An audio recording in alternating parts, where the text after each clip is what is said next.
ఆంధ్రప్రదేశ్ రాజకీయాల్లో వైఎస్ రాజశేఖర రెడ్డి చేపట్టిన పాదయాత్ర చారిత్రాత్మకమైంది. రాష్ట్ర రాజకీయాలను సమూలంగా మార్చేసిన ఘనత ఆ పాదయాత్రది. 10 ఏళ్ల తెలుగుదేశం పాలనను అంతం చేయడంతో పాటు సంక్షేమ రాజ్యంగా రాష్ట్రాన్ని మార్చడానికి నాంది పలికింది ఈ పాదయాత్రనే. ఆ తర్వాత పార్టీని అధికారంలోకి తీసుకురావడానికి చంద్రబాబు కూడా ఇలాంటి పాదయాత్రనే నమ్ముకోవాల్సి వచ్చింది. అత్యంత క్లిష్ట పరిస్థితుల నుంచి అధికారం వరకు ఆయనను తీసుకెళ్లింది పాదయాత్రనే. తన అన్నను ముఖ్యమంత్రిని చేయడానికి ఆయన సోదరి షర్మిల చేపట్టిన పాదయాత్ర కూడా చరిత్రలో నిలిచిపోయేదే. ఇప్పుడు తెలుగు రాష్ట్రాల్లో పాదయాత్ర అధికారానికి దగ్గరి దారి అన్న భావన రాజకీయ నాయకుల్లో ఉంది. అందుకే ఎన్నికల సమయానికి నడకకు నేతలు సిద్ధమవుతున్నారు.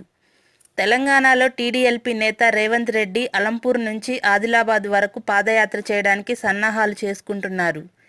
ఇదే సమయంలో ఏపీలో పవర్ వేటలో ఉన్న జగన్మోహన్ రెడ్డి కూడా తన తండ్రి బాటలోనే జనం కోసం నడవాలని భావిస్తున్నారు. హిందూపురం నుంచి ఇచ్చాపురం వరకు పాదయాత్ర ద్వారా జనం సమస్యలు తెలుసుకోవాలన్నది ఆయన ఆలోచన. అయితే 44 ఏళ్ల వయసులో 4000 కిలోమీటర్ల పాదయాత్ర చేయడం జగన్కు ఎంతమాత్రం సమస్య కాదు. ఆయన మొండితనానికి రోజుకు 30 కిలోమీటర్లైనా అలవోకగా నడవడం సాధ్యమే. పాదయాత్రకు కావాల్సిన అర్ధబలం ఆయనకు పుష్కలంగా ఉంది. ఏపీలో ఏ మూలకు వెళ్లినా జగన్ సైన్యం వేలల్లో ఉంది. ఆయన పాదయాత్ర చేపడితే విజయవంతం కావడం ఖాయం. దీని ద్వారా ఆయన ముఖ్యమంత్రి పీఠానికి దగ్గరయ్యే సూచనలు కూడా పుష్కలంగా ఉన్నాయి. అయినప్పటికీ జగన్ పాదయాత్ర అంత సులువు కాదు. తలుచుకున్న మరుసటి రోజు నుంచే పాదయాత్ర ప్రారంభించే అవకాశం ఆయనకు లేదు. అవును, ఇది నిజం. జగన్ పాదయాత్రకు చాలా పెద్ద అడ్డంకి ఉంది. ఆయన ముందరి కాళ్లకు న్యాయస్థానం బంధం వేస్తోంది. అక్రమాస్తుల కేసులో జగన్ పైన ప్రస్తుతం విచారణ జరుగుతోంది. నాంపల్లిలోని సిబిఐ కోర్టులో కేసు విచారణ జరుగుతోంది. ఈ విచారణలో భాగంగా ప్రతి శుక్రవారం జగన్ కోర్టుకు హాజరు కావాలి. హాజరు కాకపోతే ముందుగానే ప్రత్యేక అనుమతి తీసుకోవాల్సి ఉంటుంది. తాజాగా ఆయన వైసీపీ ప్లీనరీకి హాజరు కావడం కోసం కోర్టుకు హాజరు కాలేదు. దీంతో న్యాయమూర్తి ఆగ్రహం వ్యక్తం చేశారు. ఇలాంటి పరిస్థితుల్లో జగన్ పాదయాత్ర చేయడం సాధ్యమేనా?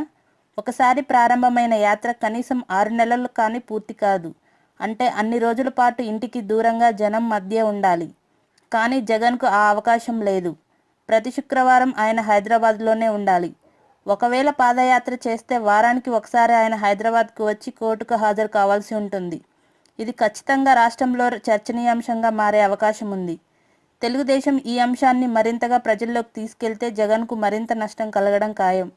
దీంతో పాదయాత్ర పైన జగన్ నిర్ణయం తీసుకోలేకపోతున్నారని వైసీపీ వర్గాలు అంటున్నాయి.